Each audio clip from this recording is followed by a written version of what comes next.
Hello. Then.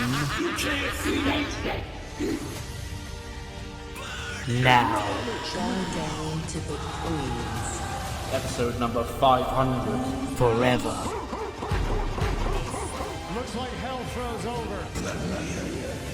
Without any more further ado, Together. let's jump straight into the show.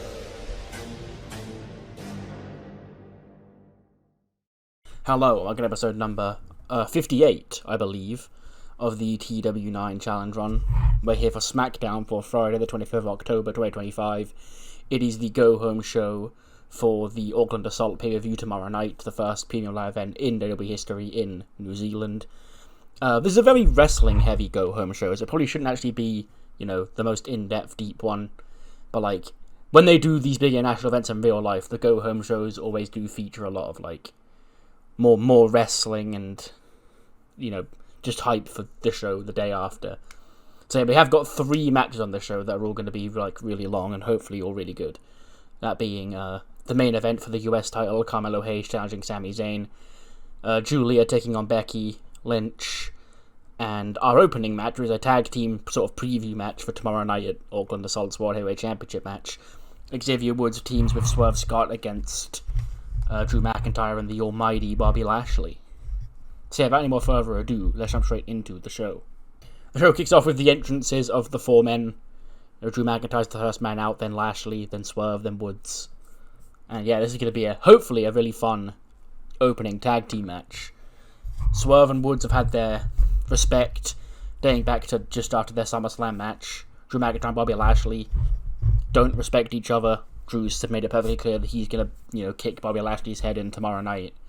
But for one night, they do have common enemies in both these men. It gets a 90. Yes, okay. That's 17 ratings better than the last time Drew McIntyre and Xavier Woods got into a ring with each other. So, I can't exactly complain about that. It says apparently we're in Christchurch. That's just because I picked the best option when I clicked on New Zealand. It is in the same building that the pay-per-view's in tomorrow night, so it's fine. But Drew McIntyre finally does score a clean pinfall victory over the World Heavyweight Champion again. He pins Xavier Woods with a Claymore in 18 and 5. 95 for Swerve, 83 for Woods, 80 for Bobby, and a 76 for Drew. So yeah, Swerve carried the match. It's the 4 men in the World Championship match, and we're getting a note that Swerve carried. That's how good he's doing. But yeah, will he walk out the World Heavyweight Champion tomorrow night? We'll have to wait and see. But Drew, he pins Xavier Woods. He looks like he's so relieved that he's beaten Xavier Woods, even though, he, like he said in his own words, he's beat him 5 times last year. But that one loss at Bad Blood is eating at him and me since it happened.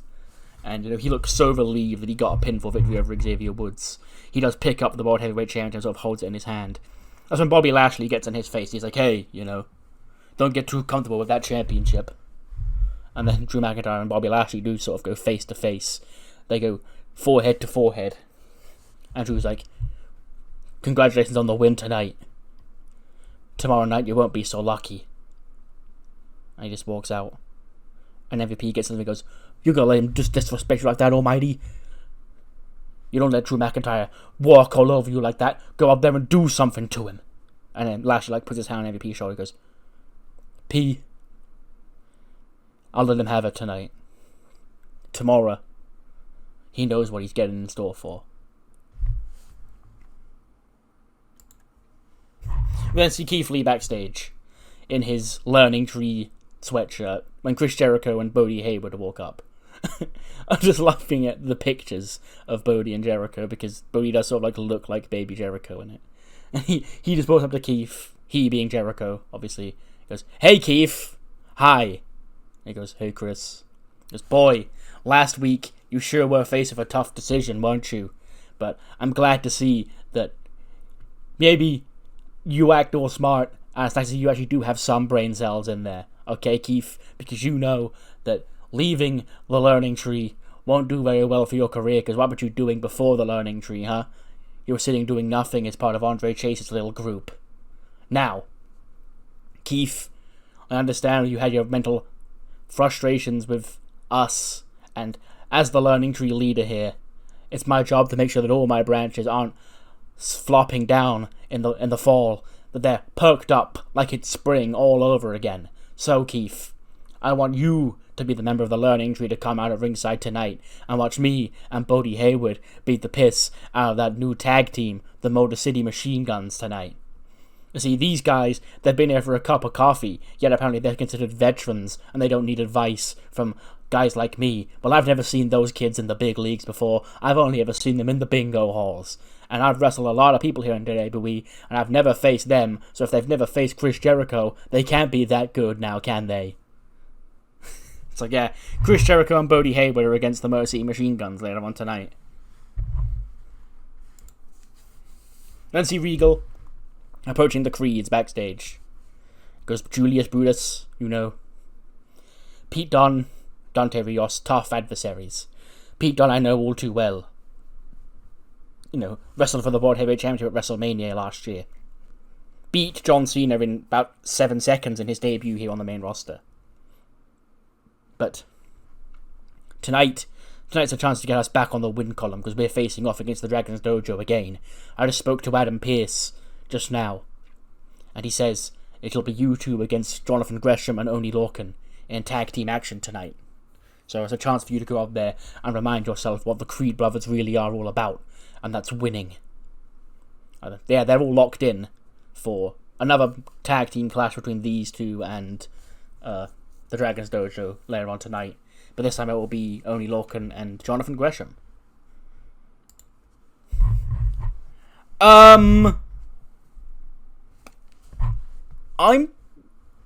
sorry. Demon Home, holy shit. Aoi, Mike Calvin, Fallon, Henley have a match. Because last week Aoi and Mako made their return to SmackDown. And it gets an 86. Aoi Maikawa scores an 88, a 64 for Fallon. And yeah, she pins Fallon Henley with a Brazilian kick in 10 minutes and 33. Jesus fucking Christ. Like, I know it's Miyu Yamashita, but like, she's not that over. But, man. Fallon Henley gets an 86 red singles match. Pop off, Queen. But yes, Aoi Maikawa does pick up the video of Fallon Henley. No Aaliyah and no Zelina with her tonight. It's just Fallon Henley by herself. So I guess in her mind, that's why she lost. Because Meiko Satomura, as I've already established, you know, when she was around in Ichiban, she comes and goes. Like, some weeks she's here, some weeks she's not, because she just does still own whatever Joshi promotion is she owns. So she wasn't here this week. So I was going to do the 6-woman tag team match this week, but she wasn't here, so I just did the singles match instead. Yeah. Then cut backstage, Swerve is frustrated. He goes, man, I can't believe Woods. You know, after everything I said about that guy, putting it all on the line to respect that guy, after he beat me at SummerSlam for my World Heavyweight Championship, and he goes and loses tonight? Huh? How did I end up losing to a guy that can't even beat Drew McIntyre? Banner goes, Swerve, calm down, Swerve. Anyway, boss, I've been thinking about it. You know, Bobby Lashley, he's got the Hurt Business by his side. He's got Ricochet, he's got Damon Kemp, he's got Ronnie Hughes. Xavier Woods, he's got Kofi Kingston, he's got Big E by his side. So if you ever need anybody by your side again, boss, I can call Bronco, I can call Lucian, I can call Bronson. You know, I'll be more than willing to get some of my guys in my embassy to help you out. And he goes, Bandawire, I appreciate the offer, but there's a reason why I'll rid off having friends anymore in this industry aside from you. It's because I have nothing but bad juju. So, I'm going to go up there tomorrow night and be by myself. Because Swerve by himself, that's when I'm at my very best. But then see, a quick video recap. It's recapping, you know, it starts with Angelo Dawkins. You know, he's getting all suited and booted in his hotel room. Because he's making the media rounds. You know, last week we announced that he would be doing media for Auckland Assault. So he comes into, like, the first New Zealand, like, news room. He takes a seat. Like, ladies and gentlemen, please welcome my WWE superstar guest, Angelo Dawkins. How are you doing, Angelo? He's like, you know, it's great to be here, fam. You know, I appreciate the fan folks at WWE. I appreciate Adam Pearce for, you know, having the faith in me and the trust in me to come out and speak publicly as a face of the company. ahead of this premium live event tomorrow night, the first premium live event ever in New Zealand. And then, like, the news host is like, well, I know I'm not a big wrestling guy, so I've got to, I've done my research about you, and it says so you used to be one half of a tag team called the Street Profits. How did that breakup go? Dawkins goes, well, it was time for me and my partner to go our separate ways. He's doing his thing now, which I appreciate, but I'm the Golden Prophet, I'm the star of the team, and I'm the man making waves in WWE. And then they're like, well, yeah, it's great to see where you've come since that tag team, a former World Heavyweight Champion, Mr. Money in the Bank, it says, and you're actually going to be challenging for the WWE Championship tomorrow night. How do you feel getting into that big match? And Dawkins sort of laughs, he goes, fam, I think you're reading the wrong notes. You're the guy who's doing all that, the guy who's challenging for the championship tomorrow night, that's Tez. That's Montez Ford, my tag team partner. And then they're like, oh, wait, who are you again? And he's like, Dawkins. Angelo Dawkins. And then like, oh yeah, we should have known that it, the picture of you didn't match, the poster up there. And there's like a big advertising poster for Montez Ford versus AJ Styles, like, in the newsroom. Go, well, that's a little bit embarrassing, so, let's get back to the ads, and on the other side, let's continue to talk about the big wrestling event coming up here tomorrow night.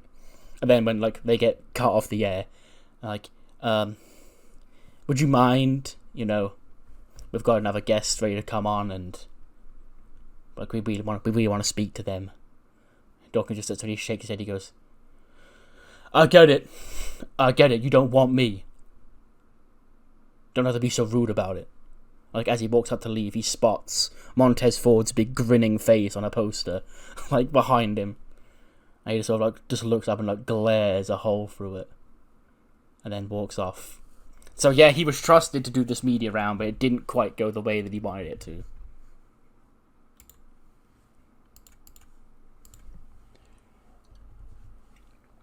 $63.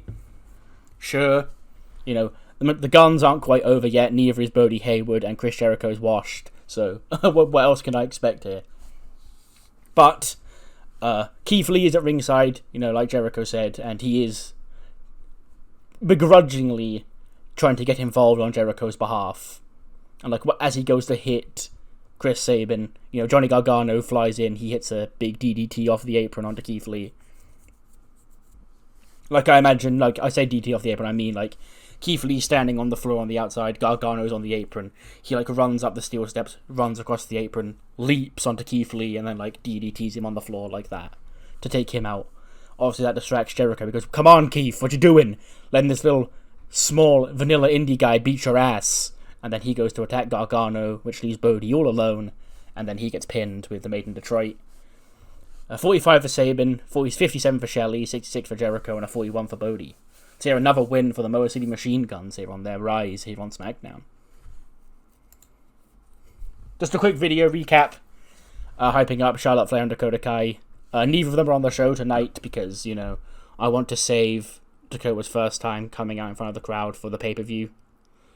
So yeah, there's just a video recap of their rivalry ahead of tomorrow night's main event. We then cut backstage and Keith Lee, he's got his head in his hands, he's sort of pacing back and forth, and he goes, Keith, what the hell was that, huh? Getting taken down by a guy half your size, huh? What's the point of even having you around in Learning Tree University if you're going to be a big idiot who gets taken down by people you should be beating up, okay? If you're not going to be a big, powerful beast, what do you even do around here, huh? Because you think you're all brains, but you're not even smart either. You're really not as smart as you think you are, Keith. In fact, you're actually quite useless.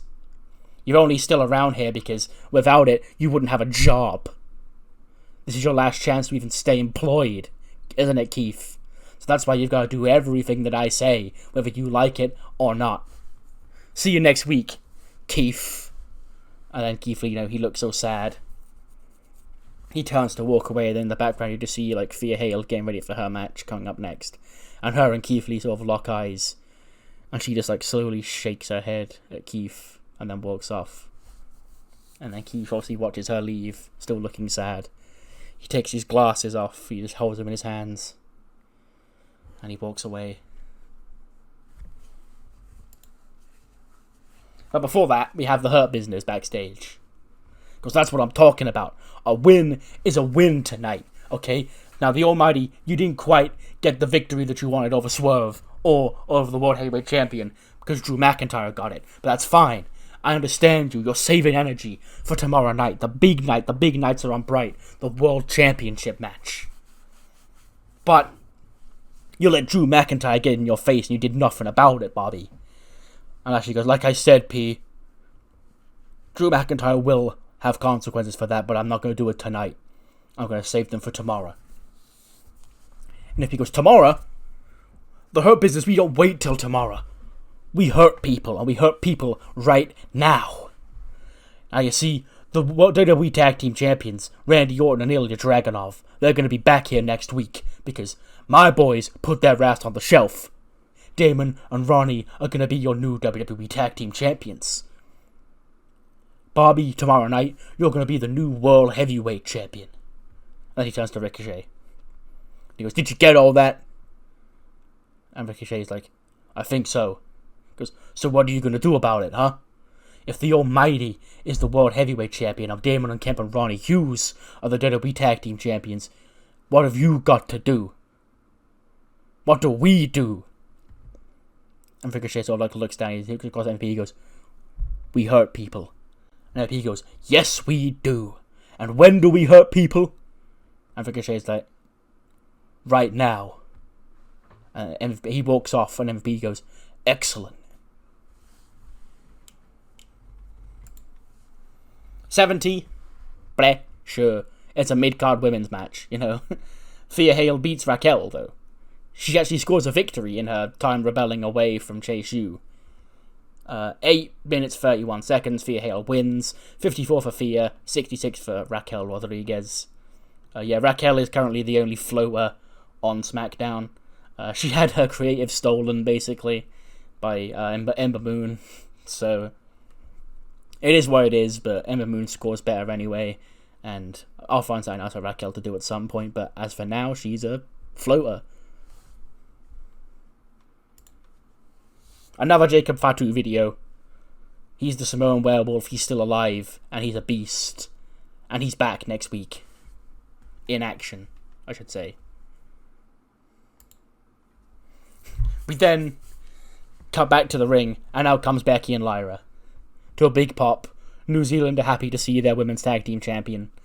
And she gets into the ring.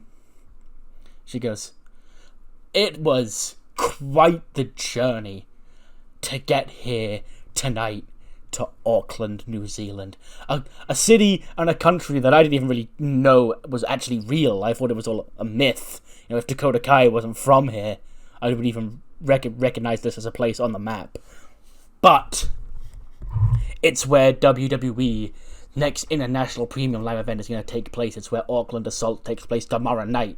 And tomorrow night, myself, Becky Stardust, will defend my women's tag team championships against both Queendom Omega and Carmella and Shayna Baszler. Now,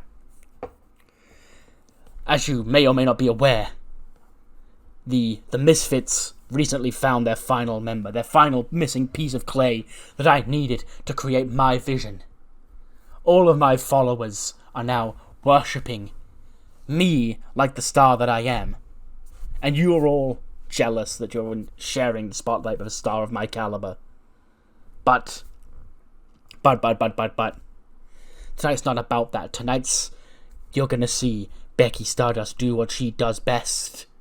Well, what she does second best. What I do best is not quite fit for broadcasting.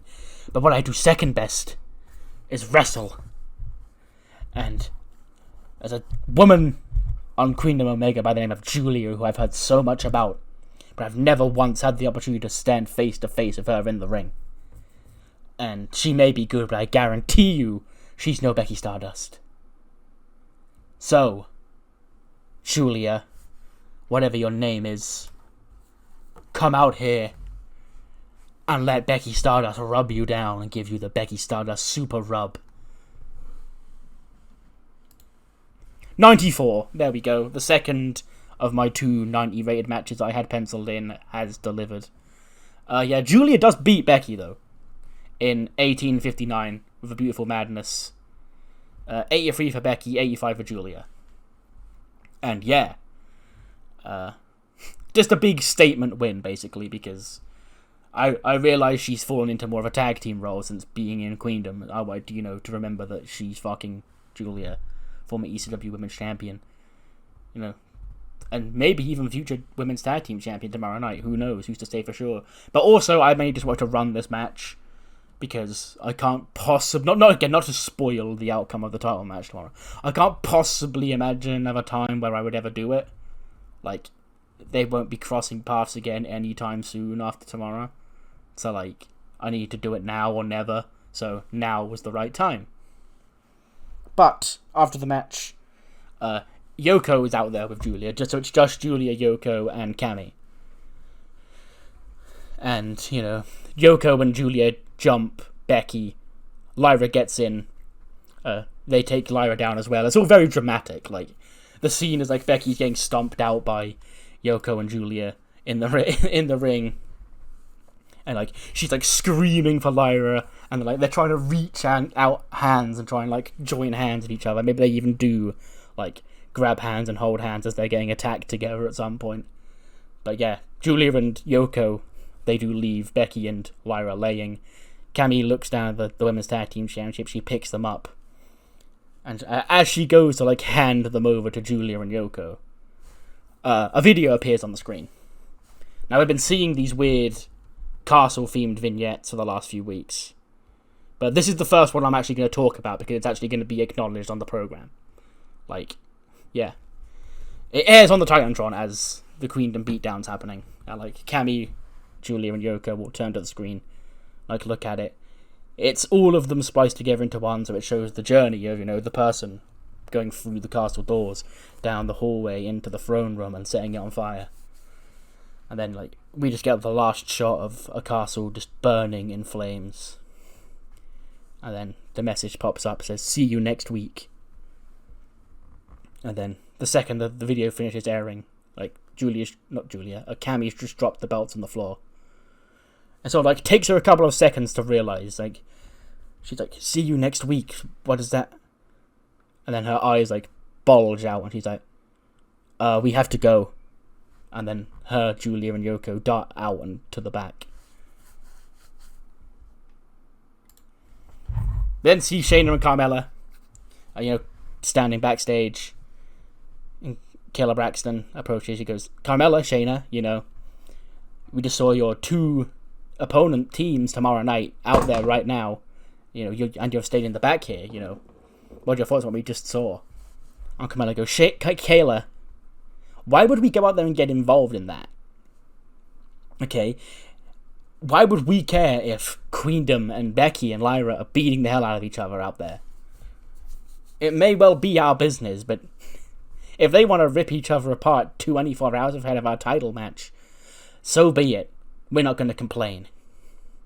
And then Shayna takes the mic and she goes, "For the longest time, me and Carmella have been denied the WWE Women's Tag Team Championships. When we came back here after, rejuvenating our careers down in Mexico, we came back together. We said that we would be the Women's Tag Team Champions, and that would be just the beginning for us. Tomorrow night is the night we finally get that done." Then do cut back. Cammy's, like, rushing through the hallways. And she's, like, knocks on the Queendom door. The Queendom locker room door. She goes, "Come on, girls, come on. In. Open up." And the Megasis and Utami are stood in there. She goes, "Ladies, we have a problem. It's happening." And then Utami's like, "Is it time?" And she goes, "I've already told Yoko and Julia and Saya to get out and go way outside. Because I fear it is time. I fear Operation X is all systems go." And then Megasis and Utami follow Cammy out and they abandon the Queendom locker room. 84. A good little tag team match here. The Creeds do pick up the win this time, though, with Brutus Creed pinning Jonathan Gresham in 12 minutes and 5, 79 for Julius, 74 for Brutus, 66 for Oni, and a 79 for Jonathan Gresham. So yeah, this time, the Creed brothers, they're now 1-for-1 against tag teams of the Dragon's Dojo. And the Creeds stand tall, William Regal's in the ring, he raises his boy's arms. And then, of course, Pete Dunne, he gets into the ring, Dante Rios, Miles Bourne. When Regal sort of, like, approaches Miles, he, like, puts his hand on his shoulder, and Miles turns around. And they sort of just, like, stare at each other for a couple of seconds, and Pete Dunne gets in the middle and goes, "What are you doing? Leave Miles alone, okay? Miles knows where his bread is buttered, okay? And you ain't gonna gaslight him into leaving us, okay? Why don't you go and sit back with your little protege, Daniel Bryan, on the shelf, because you're just a crippled old man too." And Regal, he knows deep down that Pete Dunne is right. But damn you if you're going to disrespect William Regal. He does get into the face of Pete Dunne. And Pete Dunne does deliver a forearm to the face of William Regal. Regal takes a bump here. I think that's actually his second bump he took, because I believe that Gunther chopped him when he broke away from the Regal Coalition last year. But yeah, Regal does take the bump. And they being Oney Lorcan and Jonathan Gresham and Dante Rios, pick him up. And Pete Dunne, he's got him in position, he's going to hit him with a bit of... He's got a neck brace on. But he's here. He gets into the ring. And he goes face to face with Pete Dunne.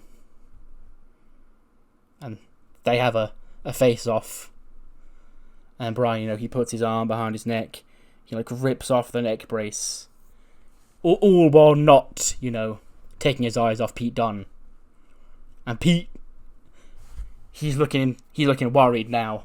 And then Daniel Bryan does start delivering them kicks into Pete Dunne. He backs Pete Dunne into the corner. The kicks, laying off on Pete Dunne. The Creeds get up, they take down Jonathan Gresham and Oney Lorcan. Dante Rios is there as well. He gets the jump on Daniel Bryan. And, eventually Pete Dunne and Dante Rios begin to, get the upper hand on Bryan. He's going, "Come on, you shouldn't have come back. You shouldn't have come back. You're finished, old man, you're finished." And Miles Bourne is there, he's in the corner just watching this. And Regal, Regal's on the floor.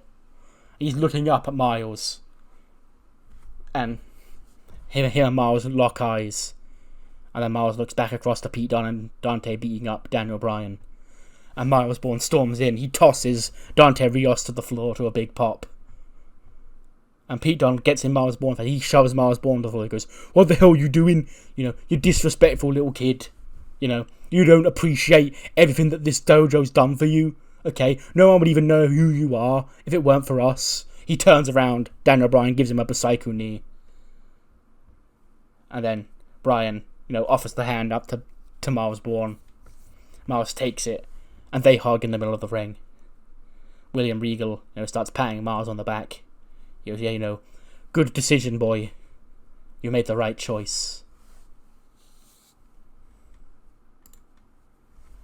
We then, get ads after that, I imagine. And we cut back, and Daniel Bryan is there. I forgot to put Kayla Braxton on screen, but she's here.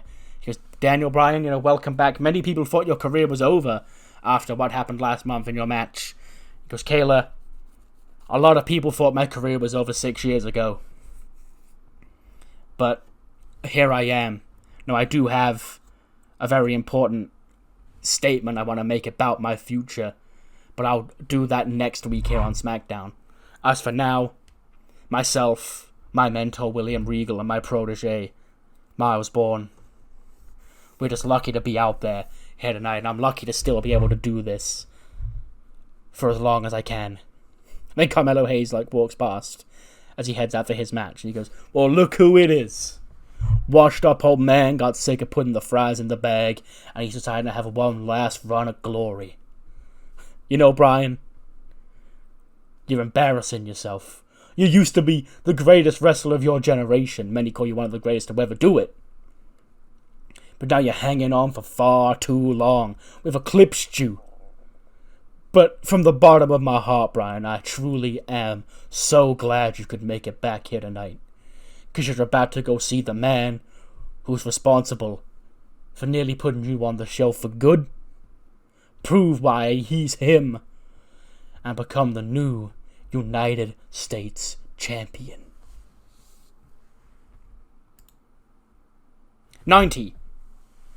Sure. I don't know why I said that like I was disappointed. Yeah, that's a good rating. It's just because it wasn't as good as Becky and Julia. But yeah, Sami Zayn defeats Carmelo Hayes in 21-51 to make defense number 3 of the US title. 84 for Sami Zayn, 94 for Carmelo Hayes. And yeah, nice little match. Big win for Sami Zayn. The latest defense of his United States Championship. And, you know, he's the last man standing as we go off the air. But then, music interrupts him. And it's the music of the Hurt Business. But Ricochet comes out. MVP. Just those two. You know, Sami Zayn worn down after his match. MVP gets to the bottom of the ring. Getting at the bottom of the ramp even. Like he's got his cane in his hand. He like points to the ring. And he turns to Ricochet and he nods at Ricochet. Ricochet slides in. And him and Sami Zayn start a fight. But obviously Sami's still beaten down from the side in that match with Carmelo Hayes. Ricochet hits the recoil on Sami Zayn. He goes up top, he hits a 630 on Sami. He picks up the US title and he climbs up to the top rope and he does the Ricochet Championship pose. And he holds the belt up high as MVP claps on to end the show. 91. You know, pretty short-ish episode of SmackDown, only 31 minutes. But like I said, this was a very match-heavy go-home show. Just doing a bunch of big matches ahead of the pay-per-view. But yeah, I'll see you on the other side for Velocity. We've got an 8-person, gauntlet match. Determine who's next in line for the Cruiserweight Championship. Okay, so 8 may have been a little bit too many. Because none of these matches got the time that I really wanted them to get. But we made it work. There are 8 people in this gauntlet. The first 2 are Hideo Itami and Roderick Strong. And Roddy is the one who picks... Hideo is the one who picks up the win. He beats Roddy with the go to sleep in 5:48. 62 for Hideo, 71 for Roddy. Yeah. And the next man out, I believe, is Danger Zone. That gets a 69. Hideo Itami also beats Danger Zone with a go to sleep in 7:17. So Hideo has now won the first 2 matches of the gauntlet. 66 for Danger Zone, 63 for Hideo. And then the third match is going to be Hideo Itami against our boy Hanzo Kaneko. And Hanzo gets the win with a 450 splash in 8 minutes and 24. Gets a 76, so the best match of the gauntlet so far. Hanzo gets a 78 and a 65 for Hideo. So yeah, Hanzo wins the Japanese battle here tonight. And next up is... I think Rey Mysterio. Yes, it is Rey. Okay. And they have pretty good chemistry. But it is Rey who picks up the win. He eliminates Hanzo with a 619 and 726. 81 for Hanzo and a 69 for Rey. So yeah, the WWE Hall of Famer Rey Mysterio, a surprise entrant in this Cruiserweight Gauntlet match. And next up is it RKJ? Yes. That also gets a 70. He beats RKJ with a 619 to a frog splash in 6:48. 72 for Rey Mysterio, 78 for RKJ. The penultimate entrant is going to be Angel Garza. And that gets an 80. Okay. So, that's the best part of the gauntlet so far. But we do have a new leader in Angel Garza. He manages to put Rey Mysterio down in 7:45 or wing clipper. 75 for Rey Mysterio and a 93 for Angel Garza. And then the final entrant into the gauntlet is Ashante the Adonis. And that also gets an 80. And it is Angel Garza who pins Ashante with a wing clipper in 7:46. 91 for Garza, 71 for Ashante. And, two ladies men in different ways. A lover of MILFs versus a lover of just, Riz. A Riz lord like Ashante the Adonis. But yes, Angel Garza, with Andrade injured and that team being put on hold, this felt like the best spot to put him in. And with Ratings like that, he could very much benefit this division. But Angel Garza is the new number 1 contender for the Cruiserweight Championship. He'll face Cedric Alexander at some point down the line. Most likely on the Velocity show before Survivor Series. I'll most likely do a big episode of Velocity with a Trios Championship match, a World Title match, and a Speed Championship match on. No, Connell, it's on the Auckland Assault pre-show. You already announced this last week. All the stuff about the big episode of Velocity, that does still count. I'll just, crown a new number 1 contender. But yes, Angel Garza earns the next shot at Cedric Alexander. 79. For a show full of 70 rated matches, apart from the last 2, that was actually a pretty good rating. Anyway, a nice simple episode of Velocity here. Very quick, but also, kind of very eventful and fun, because it's a gauntlet. Who doesn't love a gauntlet? But yeah, I'll see you next time for episode 59, which will be the Auckland Assault pay-per-view event. See you then.